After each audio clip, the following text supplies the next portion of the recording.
Em uma mesma semana, 3 notícias confirmaram que a Igreja Adventista vem ensinando há um século e meio, com base na Bíblia e nos escritos de sua cofundadora Ellen White.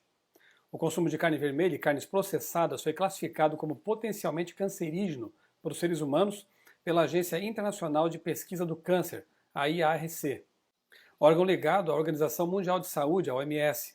Em documento oficial publicado no dia 26 de outubro, a agência declarou que a afirmação está baseada em mais de 800 estudos realizados nos últimos 20 anos. De acordo com o IARC, carnes processadas como salsicha, hambúrgueres, carne defumada e bacon são classificadas como carcinogênicas, responsáveis pelo início do câncer, ao lado do tabaco e da fumaça de diesel. O câncer coloretal é o principal resultado associado ao consumo excessivo desses tipos de alimentos, seguido dos cânceres de pâncreas e próstata. Comer 50 gramas de carne processada por dia pode aumentar em quase 20% o risco de desenvolver câncer. A respeito desse assunto, fazendo eco a Levítico 11, Deuteronômio 14 e ampliando o motivo para se evitar a carne suína, Ellen White escreveu: "Pululam parasitas nos tecidos do porco. Deste disse Deus: imundo vos será. Não comereis a carne destes e não tocareis seu cadáver." Deuteronômio 14, verso 8. Esta ordem foi dada porque a carne de porco é imprópria para alimentação. Nunca, sob nenhuma circunstância, devia sua carne ser ingerida por criaturas humanas. A Ciência do Bom Viver, páginas 313 e 314. Outro texto. O porco, se bem que um dos mais comuns artigos de alimentação, é um dos mais prejudiciais. Deus não proibiu os hebreus de comerem carne de porco apenas para mostrar sua autoridade, mas por não ser ela apropriada à alimentação do homem. A carne de porco, mais que todas as outras, põe o sangue em mau estado. Aqueles que a ingerem à vontade não podem deixar de ser doentes. Conselho sobre Regime Alimentar, páginas 392 e 393. Na verdade, a orientação da Igreja Adventista sempre foi na direção do vegetarianismo, que deveria ser adotado com responsabilidade, equilíbrio e conhecimento de causa. No livro de Gênesis, capítulo 1, verso 29, encontramos a prescrição divina para a alimentação ideal: frutas e sementes. Após o dilúvio, devido à escassez de alimentos, Deus permitiu, numa situação emergencial, o consumo de carne de alguns tipos de animais classificados por ele como limpos, ou seja, próprios para o consumo humano. Mas sendo possível, o ideal é voltarmos à dieta originalmente prescrita pelo Criador. Veja por que nestas outras citações de Ellen White. Abre aspas. A carne nunca foi o melhor alimento. Seu uso agora é todavia duplamente objetável, visto as doenças nos animais estarem crescendo com tanta rapidez. Os que comem alimentos cárneos mal sabem o que estão ingerindo. Frequentemente, se pudessem ver os animais ainda vivos e saber que espécie de carne estão comendo, iriam repelir enojados.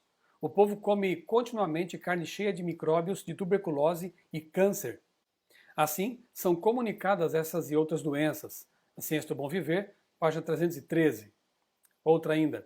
Os animais estão se tornando mais e mais enfermos, e não demorará muito até que o alimento cárneo tenha que ser abandonado por muitos, além dos adventistas do sétimo dia. Devem ser preparados alimentos saudáveis e nutritivos, para que homens e mulheres não tenham que comer carne. Testemunhos para a Igreja, volume 7, página 124. A possibilidade de contrair doenças é 10 vezes aumentada pelo uso da carne. Testemunhos para a Igreja, volume 2, página 64.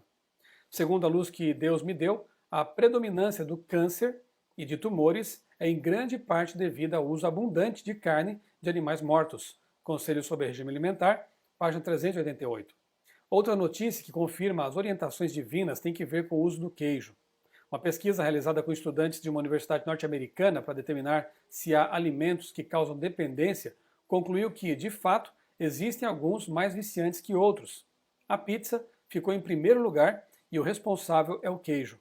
O estudo, publicado no US National Library of Medicine, concluiu que alguns alimentos são mais viciantes devido à forma como são processados. Quanto mais gordura e mais processado, maior a chance de se tornar um alimento viciante. O queijo cria dependência por causa de um ingrediente chamado caseína, proteína presente em todos os produtos lácteos. Durante a digestão, a caseína libera uma substância que provoca efeito semelhante ao dos opiáceos, porque estimula os receptores de dopamina, hormônio responsável pela sensação de prazer. Ellen White também escreveu sobre isso. O leite que se usa deve ser perfeitamente esterilizado. Com essa precaução, há menos perigo de contrair doenças por seu uso. A manteiga é menos nociva quando comida no pão do que empregada na cozinha, mas, em regra, melhor é dispensá-la inteiramente.